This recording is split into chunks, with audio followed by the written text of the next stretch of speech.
Come with me to get my new lifecast done.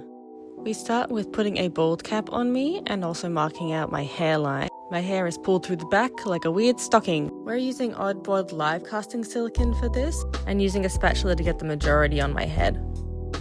Starting at the back so my face is free as long as possible before slowly moving it up onto my face. At this point I couldn't move anything, I just had to stay perfectly still while they spatulated it on, and they're really careful around the nose because that's the scariest bit, to make sure that I can still breathe through my nose. Here Al is just getting the air bubbles out from my eyes with his thumb and then fiddling in with the silicone, and then the rest is just thickening everything up and really making sure that my nose is free so I can breathe. I ended up being in here for about an hour, so I had to kind of just sit and turn my brain off for a while. We put in some keys so that the silicone would fit nicely into the plaster jacket. Then using plaster bandage, we're just going to make a shell for the silicone to sit into so it stays nice and rigid. This is when it gets a bit disorienting because you have someone pushing you back and forth and you have to push against them, but you cannot really hear or see anything at this point. You approach this as a front and a back with a middle seam going horizontally across my head.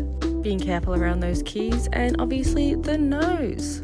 I love being able to breathe, but that's just like a personal preference. Time to crack the mold open. We're just pulling the back off first and then checking that I'm okay, which I was. They have me lean forward so that they can catch the plaster bandage case. I'm wiggling my face here to break the suction inside the silicone. And with a cut up the back, I'm able to just be popped right out of the silicone. It was very bright when I came out. Here's a look at the finished mold and the inside. This is always really uncanny to see your own face like this. ASMR. Nice.